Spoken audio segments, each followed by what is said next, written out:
Jamaah secara bahasa adalah sebuah kelompok yang bersatu. Oke, sebuah kelompok yang bersatu. Cuman persatuan yang hak. Ikhwani rahimakumullah. Ingat, bukan persatuan sambil merem pura-pura buta dari kebatilan, kesyirikan, kekufuran yang terjadi, yang penting bersatu. Enggak. Kalau itu yang terjadi, maka wajib dipecah belah. Tuh. Jadi apakah yang namanya persatuan selalu 100% identik bahwa itu hak dan baik, positif? Tidak. Bagaimana apabila mempersatukan hak dan batil? Allah berfirman, "Wala talbisul haqqa bil." Jangan kau campur adukan yang hak dengan yang batil. Tuh. Jadi apakah perpecahan maknanya selalu negatif selamanya? Kalau memecahkan yang hak dan yang batil, negatif. Tuh, jadi nggak pada zatnya dia dihukumi positif atau negatif. Tapi ketika al-jamaah yang dipuji, persatuan kelompok, sebuah kelompok yang bersatu, oke, atau persatuan yang dipuji di dalam syariat, maknanya adalah bersatu di atas nilai-nilai yang hak. Ya, adapun persatuan-persatuan yang diserukan oleh kebanyakan kaum muslimin sekarang adalah persatuan yang semu. Persatuan dalam artian udah jangan nyalahin yang batil, jangan hukumi syirik yang syirik, tuh. Jangan hukumi kufur yang kufur, jangan hukumi bid'ah yang bid'ah. Pokoknya diem, yang penting bersatu. Ini mah semu, ngaco. Ini mah mempersatukan antara hak dan batil. Hada sayur asam. Kalau dicampur semuanya. Sayur asam itu namanya. Maka persatuan itu adalah persatuan yang tercela, persatuan yang dituntut oleh syariah, yang Allah tuntut. Wa'tasimu bihablillahi jami'an. Tuh, berpegang teguhlah semua kepada tali Allah. Nah, ini kan seruan persatuan. Oke? Persatuan yang diseru dan dipuji di dalam syariat adalah persatuan di atas hak.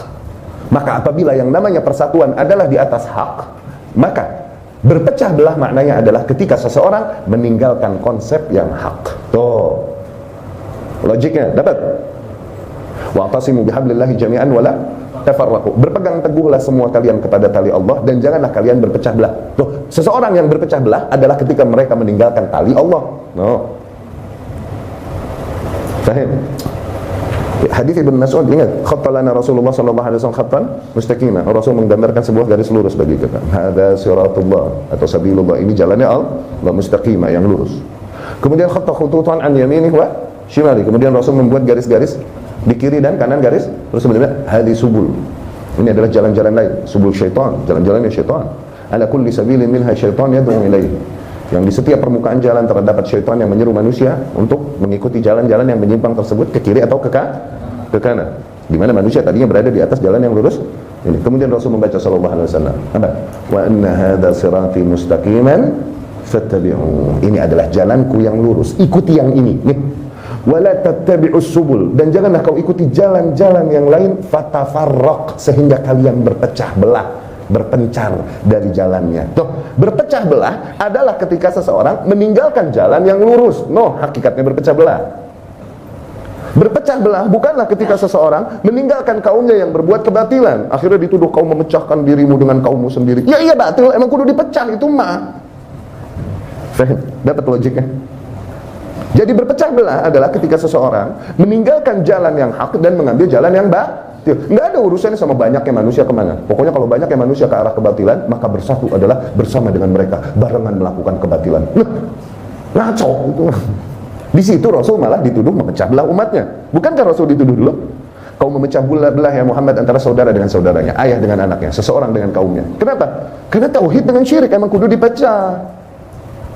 Iya gak? Dalam hal itu perpecahan yang mulia itu mah, kalau gitu. Jadi nggak bisa dakwah yang hak dituduh, dakwah yang memecah belah kaumnya. Kenapa? Nyalahin yang lain. Terus kalau salah mau dibenerin, itukah makna persatuan? Membenarkan semua bentuk kesalahan? Fahim?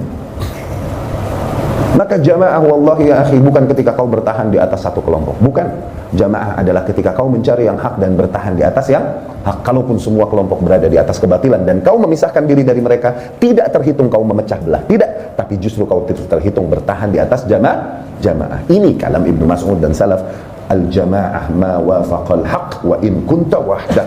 Yang jamaah adalah yang sesuai dengan yang hak, even if you are alone. Kalaupun kau bersendirian di atasnya, engkau al-jamaah. Oh, itu konkret gak? Ya. Beberapa tahun ngaji, dapat begituan belum? Tuh, jadi kita dikata al-jamaah adalah dikarenakan bersatu di atas yang hak dan meninggalkan perkumpulan apapun ketika mereka bertentangan dengan yang hak. Tuh, dikarenakan apa? Kita kembali kepada yang hak. Itulah yang hakikatnya dibilang al-jamaah. Dan yang hak adalah yang sesuai dengan konsep yang datang dari Nabi SAW dan para sahabat di masa hidup mereka. Tuh, sebagaimana di sanad lain ketika Nabi menyebutkan perpecahan tersebut dan hanya satu golongan yang selamat, sahabat bertanya, siapa yang selamat itu ya Rasul? Golongan yang mana yang selamat?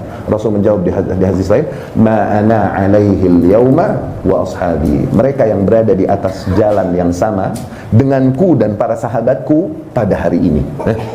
Mereka yang berada di atas jalan yang sama denganku dan para sahabatku pada hari ini. Ya, ini lihat bagaimana jalannya Rasulullah SAW dan para sahabat pada masa mereka hidup. Bagaimana mereka berislam, bagaimana mereka melakukan ritual beribadah, bagaimana konsep berakidah mereka, bagaimana mindset mereka di dalam beragama. Oke? Mereka yang mengikuti konsep itu, mereka berada di atas jalan yang sama dengan Rasul dan para sahabat radhiyallahu anhu. Mereka berada di atas jamaah, kalaupun sedikit jumlahnya, kalaupun sendiri dia. Itu jamaah, ya. Bukan jamaah kompor yang suka nginep di masjid. Azan? Jadi berpecah belah artinya? Berpecah belah artinya apakah semua bentuk berpecah belah dicela di dalam syariat? Apa? Berpecah belah yang di dalam tafriq, furqah, perpecahan yang dicela di dalam syariat adalah meninggalkan jalan yang hak. Kalaupun rame-rame dan bersatu barengan meninggalkan jalan yang hak, maka hitungannya tetap berpecah belah. Dan bertahan di atas jamaah artinya apa? Kembali kepada jalan yang hak, kalaupun harus memisahkan diri dari kaumnya. Ya? Kalaupun harus dicela, dicaci, dimaki, dibenci, ya, dikate Wahabi, rumelo banjir bro, ngatung no. Ya. Itu fahami hakikat berjamaah dan berpecah yang dimaksud di dalam syariat bukan dari sisi lughah, tapi dari sisi istilah syar'i. Ya.